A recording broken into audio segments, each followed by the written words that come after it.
और मध्य प्रदेश का एक कैप्टन, मध्य प्रदेश का एक कैप्टन। सभी विराज जाए, आप जीजा वगैरह सब विराज जाए, आप सब यहाँ भीड़ न करें। जिस घड़ी का जिसका था हमें इंतजार वो घड़ी आ गई है। आप सब जिसको सुनना चाहते थे, आप सबके चहेते, हम सबके लाडले लाखों युवा दिलों के धड़कन दादा जीवन सिंह जी, जोरदार तालियों से। पहले तो सभी भाइयों से निवेदन है कि शांति व्यवस्था का परिचय दें। हम बैठ के सुनेंगे, बैठ के बात करेंगे। हम बैठ के बात करने आए तो पहले बैठना सीखो। सब पहले बैठ जाओ, आवाज जारी हो। भाई मानते हो तो बैठ जाना, भाई नहीं मानते तो बोले खड़े रहो, कोई तकलीफ नहीं। जो भाई मानते ना वो बैठ जाएंगे, उपद्रव नहीं करेंगे, बैठ के सुनेंगे, आराम से बात करेंगे। हम आप लोगों के बीच में चर्चा करने आए, अपनी बातों को रखने आए और अपनी बातों को सरकारों के सामने मनवाने आए। तो आप सब लोगों का ये फर्ज बनता है कि आप उसको बैठ के सुने, क्योंकि आप बैठ नहीं पा रहे तो पीछे वाले को कुछ दिख नहीं रहा है। समझो बात को और बैठ जाओ नीचे। सबसे पहले महाराणा प्रताप के चरणों में नमन, भगवान श्री राम के चरणों में नमन, प्रातः स्मरणीय बजरंग बली के चरणों में नमन, और माँ बगलामुखी के वहां से हमें एक देवी के रूप में जो 31 तारीख से लगातार पद यात्राएं करी, उनके साथ बहुत सारे भाइयों करी है। जितने भी कर्णी सैनिकों ने पद यात्रा के माध्यम से, जन जागृति यात्रा के माध्यम से जो हमसे ज्यादा मेहनत करी है, उन सभी को मैं नमन करता हूँ।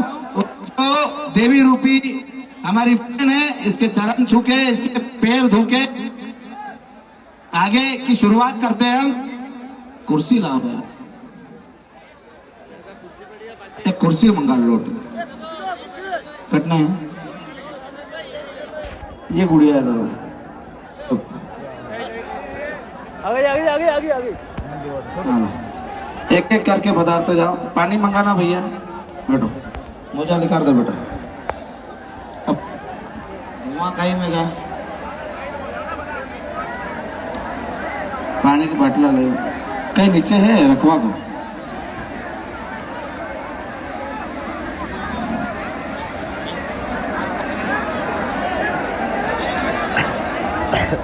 हमारे प्रदेश के मुखिया, हम सबके लाडले माननीय जीवन सिंह जी एवं अतिथि हमारी सुहाना बाई साहब का चरण धो रहे हैं। सुहाना बाई साहब जो कि 12 वर्ष की नन्ही बालिका पैदल चलकर शाजापुर जिले से भोपाल तक पहुंची है।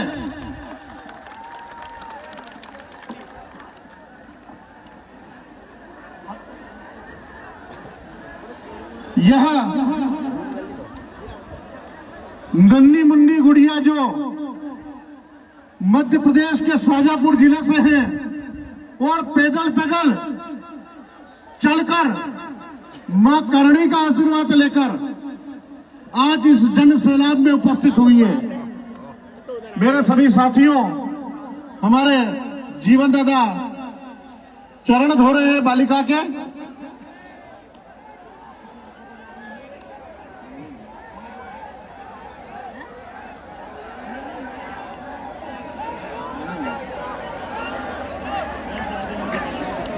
मंच पर हमारे सभी अतिथि पधार चुके हैं।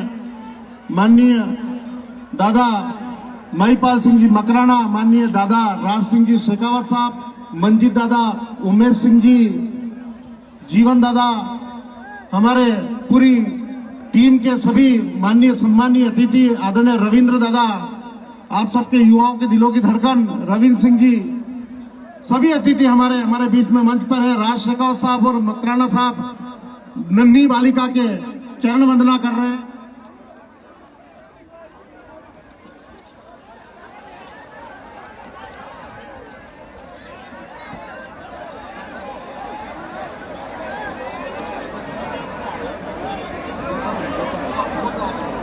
ये हर्षवर्धन बना कोई हर्षवर्धन सोलंकी बदनावर से हो, मंच के पीछे आ जाए।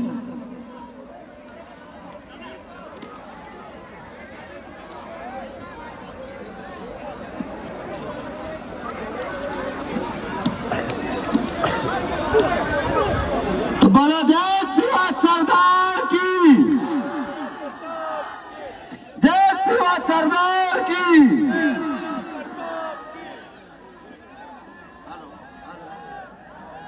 एन करो, एन करो, वंदे वंदे। आप सब लोगों से निवेदन है कि यहाँ महिलाएं विराजमान है तो धक्का धूम नहीं करें।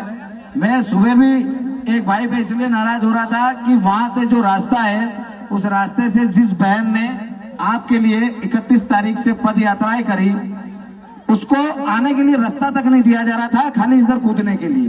वो सुहाना भाई साहब पूरे लोगों में दब चुकी थी, वो कोई अनहोनी नहीं हो जाए, पर आप लोगों ने ये ध्यान नहीं दिया कि उस बहन ने आपके लिए इतना त्याग किया है, तो आपका क्या फर्ज बनता है, उसको आपको पलकों पे लेके आना था और आप उसको रास्ता नहीं दे रहे हो। ये हमारे संस्कार नहीं हो सकते, न कभी हमारे संस्कार थे। जो हमारे लिए उंगली कटाता है ना, हम उसके लिए गर्दन कटाते हो। तो हमारी बहन है, पैदल चल के आई है, उसके लिए हम रास्ता नहीं दे पाए, इसलिए वो विवाद हो रहा था। वो विवाद करने वाले लोग आपके नहीं थे, तो ये आपको पहचानना पड़ेगा कौन आपका और कौन पराया है। सबसे पहली बात, अभी प्रशासन की तरफ से वापस खबर आई है कि 4 बजे के आप कार्यक्रम को थोड़ा डिले करें। हम हमारे अधिकारियों को लेके बैठ रहे हैं, आपकी सारी मांगों पे डिस्कस कर रहे हैं, और जितनी भी पूरी कर सकेंगे आप थोड़ा तो उसको आगे बढ़ा लो, हम सारी पूरी करेंगे। तो ये आपकी जीत है कि आपके पास लोग आए, और जो गद्दार थे ना वो चल के गए थे और वो चल के आए हैं। ये फर्क होता है स्वाभिमानी में और गद्दार में। आप लोगों के स्वाभिमान की जीत है ये कि वो चल के आपके पास आएंगे, आपको चल के उनके पास नहीं जाना है। आपकी बात करने आपके बीच में आना पड़ा उनको, क्यों? क्योंकि उनको पता है कि मध्य प्रदेश का युवा इस अंगूठे की ताकत भली भांति जानता है, सरकारें बना भी सकता है और बिगाड़ भी सकता है। अब जो हमारा भूख हड़ताल का काम है वो जारी रहेगा। 4 बजे हम विधानसभा घेराव की ओर नहीं जा रहे हैं, हम उनका इंतजार कर रहे हैं। यदि उनने हमसे समय मांगा है कि आप हमें समय दे दो, हम सारी मांगे पूरी कर देंगे, पर थोड़ा सा समय उनको ज्यादा चाहिए कि घंटे 2 घंटे में वो उनकी जो भी डिस्कस है आईपीएस अधिकारियों के साथ, क्योंकि कोई भी कानून लागू होने से पहले अधिकारियों से डिस्कस करनी पड़ती है, तो वो प्रोसेस में ला रहे हैं उसको, तो लागू करके आपकी बात मानेंगे। तो वो जो बात करना चाहते हैं उनको समय दिया है। 4 बजे हम विधानसभा घेराव की तरफ नहीं जा रहे हैं। जो अनशन का कार्यक्रम है, मैं यहीं बैठ के अनशन पे बैठूंगा, जो अभी तक बैठा हूं। अनशन जारी रहेगा, अनशन समाप्त नहीं है, नहीं आंदोलन समाप्त है। अब पहली बात, हमारी लड़ाई क्या है ये हर युवा को पता होना चाहिए। होना चाहिए कि नहीं होना चाहिए? अपनी लड़ाई क्या है पता होना चाहिए कि नहीं होना चाहिए? अपन क्या मांगे पूरी कराने के लिए लड़ रहे हैं? तो हमारी पहली मांग है आर्थिक आधार पे आरक्षण। मतलब बहुत सारे लोग थे हम आरक्षण के खिलाफ है, हम आरक्षण व्यवस्था के खिलाफ है, आरक्षण का विरोध कर रहे हैं, आरक्षण के खिलाफ है। इस वजह से हमारे कई एसटी/एससी भाई हमसे दूर हो गए। जिनके परिवारों ने हमारे पूर्वजों के लिए बलिदान दिए, त्याग किया, वो हमसे दूर चले गए। क्यों? क्योंकि हमारे खिलाफ गलत षड्यंत्र चलाए गए, गलत भावनाएं चलाई गई। हम चाहते हैं आर्थिक आधार पे आरक्षण हो। आर्थिक आधार पे आरक्षण होगा तो जो भी गरीब है, यदि राजपूत गरीब है तो उसको भी आरक्षण मिलेगा, ब्राह्मण गरीब है तो उसको भी आरक्षण मिलेगा, यदि जैन गरीब है तो उसको भी आरक्षण मिलेगा, यादव गरीब है तो उसको भी मिलेगा, जाट गरीब है तो उसको भी मिलेगा, पाटीदार गरीब है तो उसको भी मिलेगा, गुर्जर गरीब है तो उसको भी मिलेगा। जितने भी जनरल ओबीसी या एसटी/एससी की जातियां हैं सभी को आरक्षण का लाभ मिलेगा, जातिगत न होकर आर्थिक रूप से। जो गरीब होगा वो उसका लाभ लेगा और जो अमीर होगा वो स्वतः ही उस आरक्षण की प्रक्रिया से बाहर हो जाएगा। हमने उसमें मांग भी व्यवस्थित करी है कि जिनकी 8 लाख से ज्यादा आय है उनको उस आरक्षण व्यवस्था में नहीं रखा जाए। तो हमारी लड़ाई जाति से नहीं है, सिस्टम से है कि सिस्टम बदला कैसे जाए, क्या सुधार होने चाहिए आरक्षण में। तो हमने हमारी बात रखी कि आरक्षण को इस प्रकार से लागू किया जाए। दूसरी मांग है हमारी एसटी/एससी एक्ट में परिवर्तन। एसटी/एससी एक्ट में परिवर्तन कैसे? क्योंकि इसमें जात का प्रावधान नहीं है। जात का प्रावधान नहीं है। यदि आपकी किसी ने झूठी भी रिपोर्ट कर दी तो आपको सीधे जेल जाना पड़ेगा। हम ये चाहते हैं कि यदि कोई अन्याय करे तो जेल कर दो, कोई तकलीफ नहीं, पर बहुत सारे निर्दोष भाइयों को जेल काटनी पड़ती है, राजनीतिक षड्यंत्रों का शिकार होना पड़ता है। आप हम सब उस एक्ट से प्रताड़ित है और उसको जो दुश्मन होते हैं आपके हमारे या जो राजनीतिक लोग होते हैं वो किसी युवा का भविष्य खराब करने के लिए उपयोग करते हैं। तो हम चाहते हैं कि उसमें जांच का प्रावधान हो, पहले जांच हो फिर गिरफ्तारी हो। यदि वो दोषी है तो उसको जेल कर दो, सजा कर दो, पर यदि वो दोषी नहीं है, निर्दोष है, तो उसको बाइज्जत बरी करके उसको मुकदमा ही दर्ज नहीं है। ये हमारी मांग है।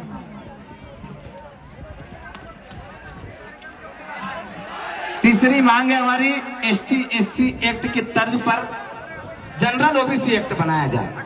जैसे आपने सोच लिया कि एसटी एससी वाले लोगों को प्रताड़ित किया जाता है, हम भी मानते हैं कोई प्रताड़ित करता है तो उसको संरक्षण मिलना चाहिए। वैसे ही जनरल ओबीसी के व्यक्ति को भी कोई प्रताड़ित करता है तो उसको भी संरक्षण मिलना चाहिए, उसको भी अधिकार होने चाहिए। उसके जो मौलिक अधिकार है उनमें एक समानता का अधिकार है। यदि किसी एक वर्ग को आपने कोई एक्ट या कानून बना के दिया है उसके हक अधिकारों की रक्षा करने के लिए, तो हम भी उस मौलिक अधिकार में आते हैं कि हमें भी समानता के अधिकार जो मिले हैं उसके आधार पर जनरल ओबीसी एक्ट बने, ताकि हमारे लोगों के ऊपर भी कोई अन्याय, अत्याचार या प्रताड़ना दे तो उसके ऊपर भी वो मुकदमा हो सके।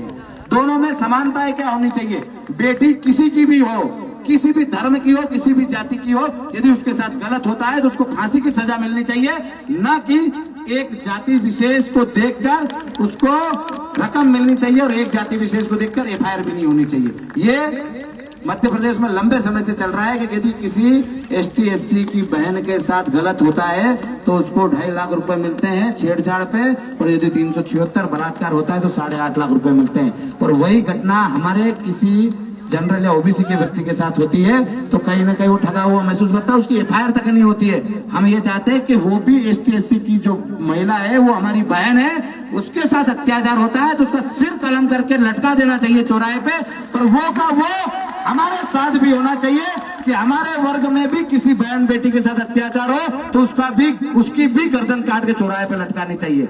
ना कि न्याय देने से मिलेगा, पैसे देने से बात दबाई जाती है, न्याय नहीं दिया जाता। पैसे लेना मात्र से न्याय नहीं मिलता है। खाली आप उसको बोल रहे हो हम तुमको पैसे दे रहे, पैसे के लिए कल भी एसटीएससी वाले नहीं आए थे, आज भी नहीं आ रहे। वो कल भी न्याय मांग रहे थे, आज भी न्याय मांग रहे हैं कि उनके साथ कोई गलत हो तो न्याय होना चाहिए। पैसा उनको भी नहीं चाहिए और पैसा हमको भी नहीं चाहिए, हमको चाहिए न्याय, और न्याय की व्यवस्था सुधारी जाए, न कि भेदभाव बढ़ाया जाए, जाति संघर्ष बढ़ाया जाए। ईडब्ल्यूएस में भूमि मकान की जो बाध्यता है वो समाप्त करके 8 लाख की वार्षिक आय हो, ऐसा मानकर जो ईडब्ल्यूएस का आरक्षण है उसको लागू किया जाए। जो छात्र हमारे ईडब्ल्यूएस परीक्षाओं में सम्मिलित होते हैं उनको ही नहीं, सारे छात्र जितने भी छात्र हैं उनको 3 वर्ष की छूट दी जाए, और वो मांग आपकी पूरी हो चुकी है पहले ही घोषणा हो गई है आपके आंदोलन से पहले।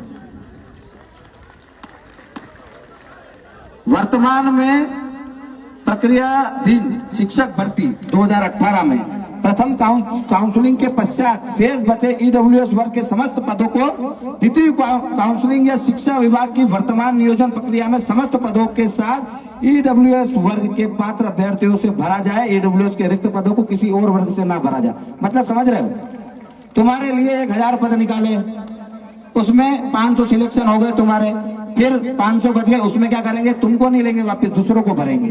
तो हम ये चाहते हैं कि हमारे लिए जो कोई वैकेंसी निकली है तो उसमें बाद में भी पद हमारे ही लिए जाए।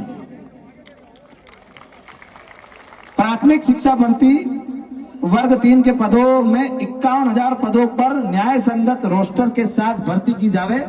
उच्चतर शिक्षक वर्ग 1, माध्यमिक शिक्षक वर्ग 2 विषयों जैसे मातृभाषा हिंदी, सामाजिक विज्ञान, विज्ञान के विषय में पदों में वृद्धि की जाए। आपको मालूम है क्यों मांग रहे हैं पदों में वृद्धि? क्यों मांग रहे हैं? कहा कि सरकारी स्कूलों में मास्टर नहीं पढ़ा हुआ रहा, आइए समझ में है पढ़ा हुआ रहा। जिन सरकारी स्कूलों में टीचर की व्यवस्था नहीं है वहां कम से कम टीचर की व्यवस्था है, और ये जो विषय आए हैं इनके ही टीचर सबसे कम है, इनके टीचर सबसे कम है। तो उनकी भर्ती बढ़ाई जाए ताकि सरकारी स्कूल में जो बच्चे पढ़ते हैं उनको अच्छी शिक्षा मिल सके।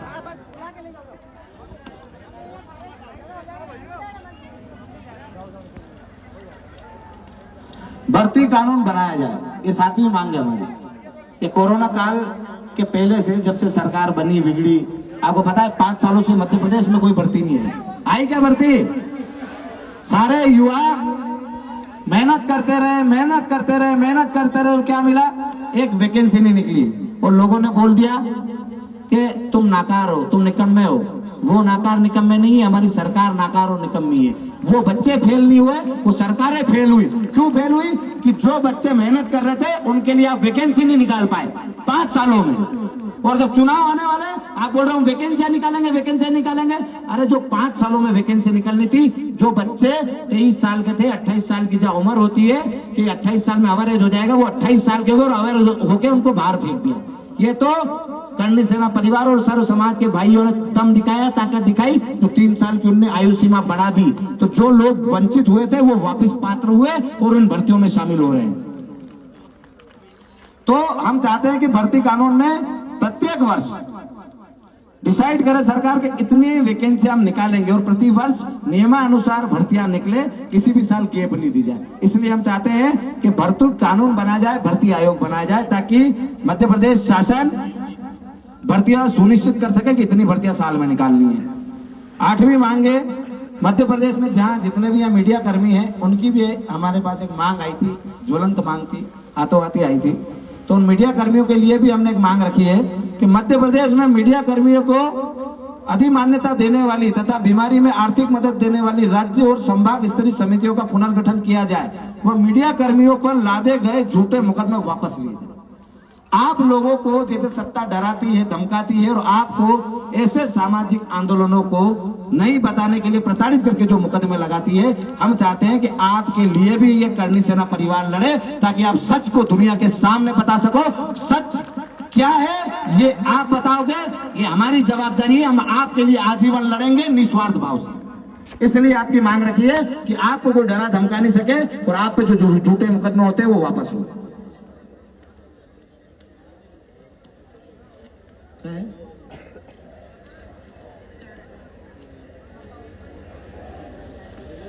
मतलब क्या पूछ रहा हूँ?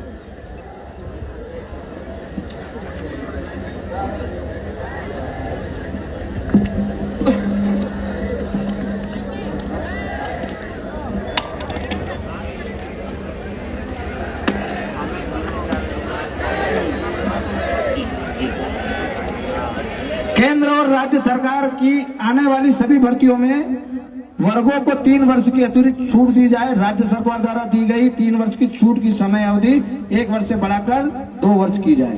तो आपकी जीत पहले ही हो गई है, ये मुद्दा आपका पूरा हो गया। जो 9वीं मांग है, 3 वर्ष की छूट पूरे राज्य में मिल चुकी है आपको। पहले ही जब हमने आंदोलन करा था, बीच में ही आपकी मांग पहले पूरी कर दी गई थी, उसके बाद सारे षड्यंत्र चालू हुए। ये मांग आपकी पहले ही पूरी हो गई। अब 10वीं मांग बहुत बड़ी है। अतिथि शिक्षकों को विभागीय परीक्षा लेकर नियमित किया जाए।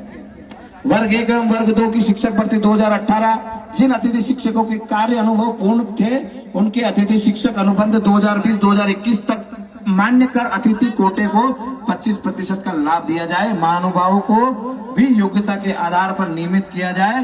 रोजगार सहायक, जो सहायक सचिव होते हैं ना, एक तो अतिथि शिक्षक हो गए, एक सहायक सचिव हो गए। कोरोना स्वास्थ्य कर्मियों व मध्य प्रदेश राज्य एड्स नियंत्रण के संविदा स्वास्थ्य कर्मियों को समान कार्य समान वेतन और नौकरी की सुरक्षा दी जाए।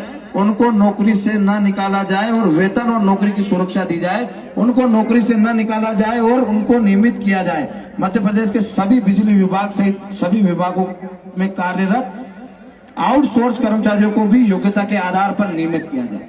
अब ये बहुत बड़ी मांग है, मतलब इसमें बहुत सारे वर्ग आ गए हैं।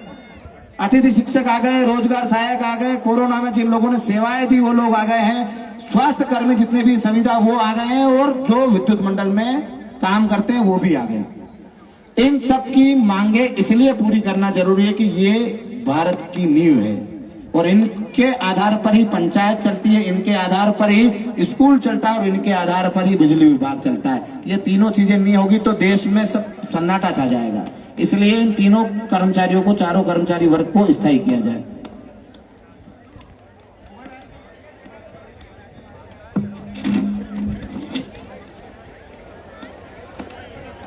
किसानों के हित में स्वामीनाथन कमेटी की सिफारिश को लागू किया जाए ताकि किसानों को उपज पर का सही मूल्य मिल सके और रासायनिक खादों की बढ़ती कीमतों पर अंकुश लगाया जा सके। रोजड़ा घोड़ा रोज व जंगली सुअर से प्रदेश के कई क्षेत्रों में किसान परेशान हैं। इसमें निजात दिलाने के लिए उचित कार्य योजना बनाई जाए ताकि किसानों को कृषि उपकरणों पर समस्त प्रकार के टैक्स से छूट दी जाए। अब इस बात को समझना, जितने भी आए अधिकतर किसान परिवार से हैं, है क्या नहीं है? तो आराम से सुनना उस बात को कि किसान की स्थिति क्या है। क्या जब फसल अच्छी होती है तब उसके भाव मिलते हैं? नहीं मिलते। फेंकनी पड़ती है लहसुन प्याज के, कितनी फसलें हैं जब अच्छी पैदावार होती है तो उसको फेंकनी पड़ती है, और जब पैदावार कम होती है तो भाव बढ़ा देते हैं। जब हमारे सोयाबीन 50 किलो बीघे के होंगे तो भाव 8,000 ने 9,000, जब हमारे सोयाबीन 5 कुंटल बीघे के होंगे तो 3,000। तो जब तक आपकी फसलों के उचित मूल्य तय नहीं होंगे, इसलिए स्वामीनाथन कमेटी ने एक रिपोर्ट पेश करी थी 1+4 की कि एक आदमी के साथ 4 आदमी घर में रहते हैं। एक आदमी किसान होता है तो 4 उसका परिवार होता है। उसका ध्यान में रखते हुए उसके लालन पोषण के लिए सोचते हुए किसानों की फसलों के भाव तय किए जाए, क्योंकि किसान जो होता है पूरा का पूरा अपनी खेती पे निर्भर होता है। यदि बच्चे की फीस भरनी है तो गेहूं चना बेचना है या सोयाबीन बेचना है या लहसुन बेचनी है। यदि बच्चा बीमार हो गया तो भी खेती का कोई सामान बेच के ही वो लाएगा।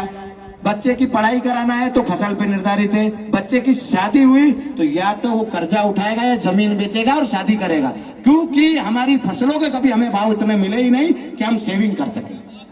तो हम चाहते हैं कि किसानों के बारे में सोचा जाए, उनकी फसलों के भाव सही तरीके से तय किए जाए ताकि एक आम किसान अपने बच्चों का लालन पोषण कर सके, उनको पढ़ा सके, उनकी मेडिकल की सुविधाएं कर सके, उन बच्चों का भविष्य निर्धारित कर सके, कम से कम उनको रोजगार तक ले जा सके।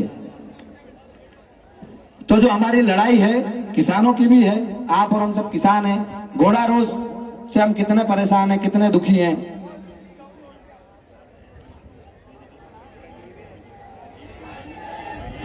ये आप करते हैं। हेलो, खाद्य सामग्री रोजमर्रा की जो चीजें उससे जीएसटी हटाई जाए। अपन होटल पे खाना भी खाने जाते हैं ना तो जीएसटी ले लेते हैं। कोई भी चीज करते हैं, दही लाए तो जीएसटी ले लेंगे, तेल लाए तो जीएसटी ले लेंगे। तो हम चाहते हैं कि हम आम किसान हैं, हमारे ऊपर से जीएसटी हटाया जाए। क्षत्रिय महापुरुषों के इतिहास से छेड़छाड़ को तुरंत रोका जाए। इतिहास संरक्षण समिति बनाई जाए ताकि जात समाज आपसी सामंजस्य न बने, मतलब आपसी जो सामंजस्य बिगड़ रहा है वो नहीं बिगड़े। हम एक दूसरे के साथ मिलकर लड़ रहे हैं। आज भी सर्व समाज के भाई हमारे साथ आए, तो हमें लड़ाने का काम सरकारें करती है, कुछ न कुछ नई चीजें लाती है और एक जाति दूसरी जाति से लड़ लेती है। हम चाहते हैं कि हम सब भाई जब एक जाजम पे बैठे, एक साथ बैठे, तो हमें कोई मनमुटाव नहीं होना चाहिए। और महापुरुष सभी के होते हैं, कोई जाति नहीं लगाई जाए उस पर। महापुरुषों को देश का लिखा जाए, राष्ट्र का लिखा जाए। स्वर्ण आयोग की कार्य प्रणाली में सुधार कर उसे क्रियाशील बनाया जाए एवं सक्रिय समिति बनाकर स्वर्ण हित में ज्यादा से ज्यादा अधिकार प्रदान किए जाए। अपने यहाँ स्वर्ण आयोग तो बना हुआ है पर उस पर कोई काम नहीं करता है। स्वर्ण आयोग के माध्यम से कभी गरीबों को छात्रवृत्ति नहीं मिली, कभी गरीबों के स्कूल की फीस माफ नहीं हुई, न ही कभी उनकी किताबें या उनके कपड़ों के बारे में सोचा गया कि गरीब है जिसको स्कूल की ड्रेस दिला दे, कपड़े। जो स्वर्ण आयोग का काम होता है कभी स्वर्ण आयोग ने करा ही नहीं। तो हम चाहते हैं कि स्वर्ण आयोग क्रियाशील हो ताकि जो गरीब बच्चे हैं उनके हित के बारे में सोचा जा सके।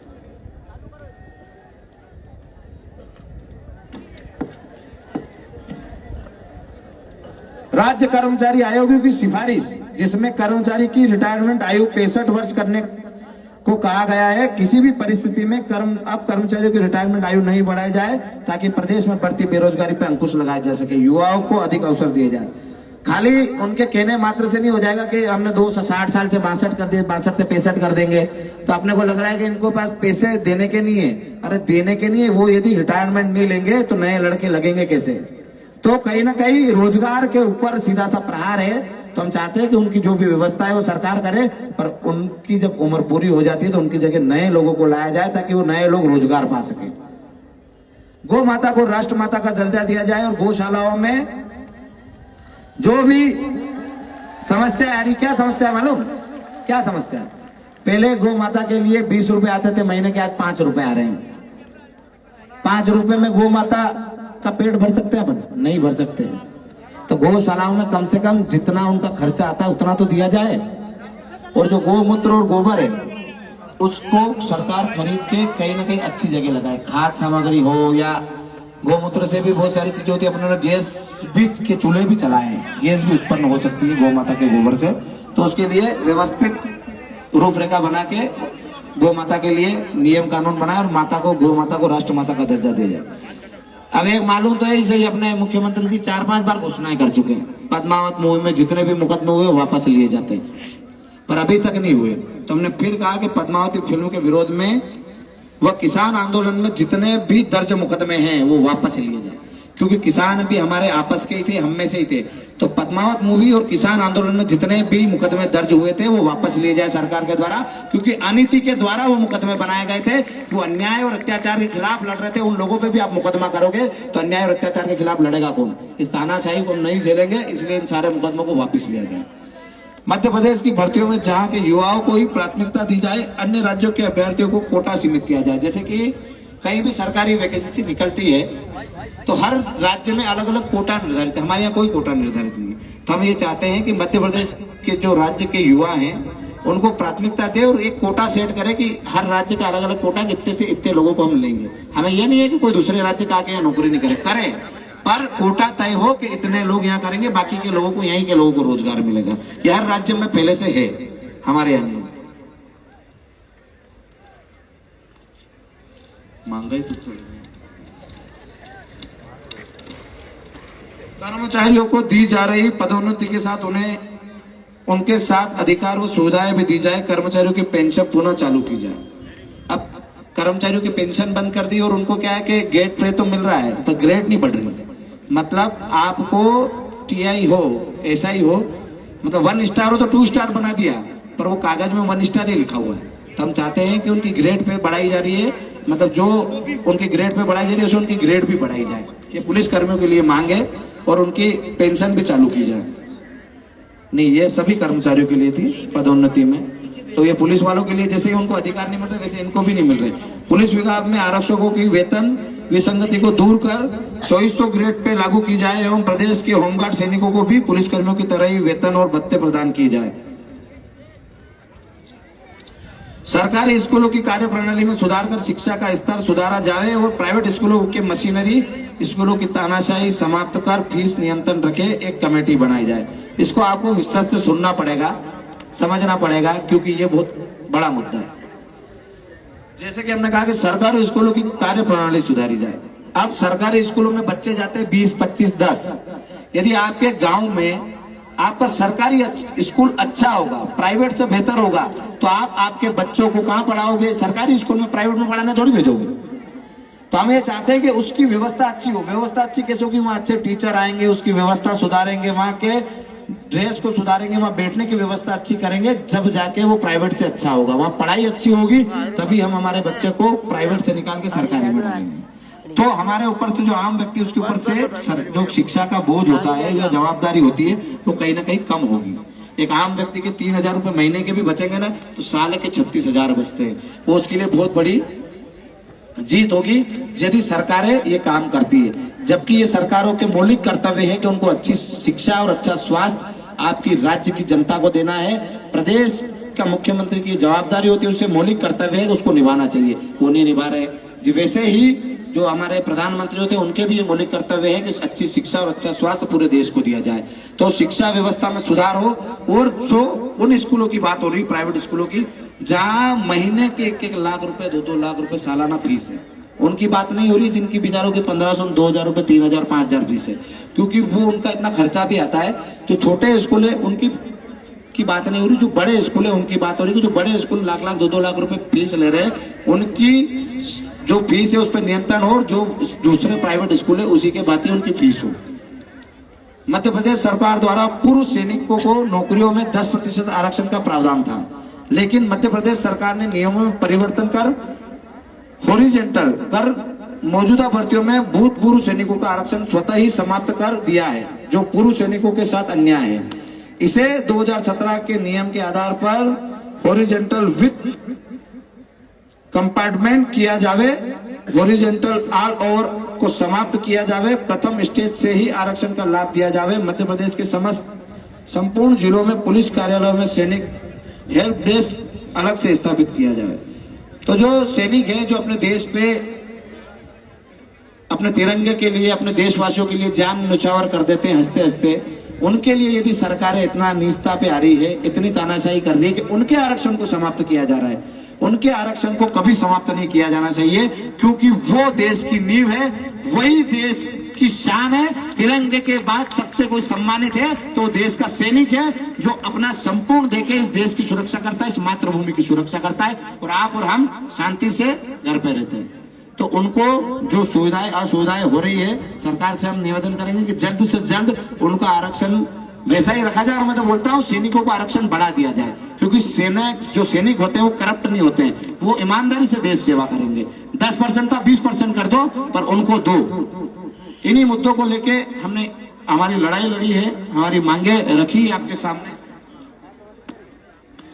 अब मेरी बात सुनो, जो उठ उठ के जा रहे हैं पानी पेशाब करने या कहीं भी, समझ जाओ ये आंदोलन खत्म नहीं हुआ है, आंदोलन चालू हुआ है। तो जाना मत, यहीं रुकना, ये आंदोलन अभी चालू हुआ है। आप रुकोगे तो लड़ाई मजबूत रहेगी, आप चले गए तो लड़ाई खत्म हो जाएगी, क्योंकि ये लड़ाई आपके दम पे लड़ी जा रही है, आपके साथ लड़ी जा रही है। अब राज दादा और महिपाल दादा जो भी ये सरकारी बैंक और जो भी चीजें आई है ये आपको बताएंगे।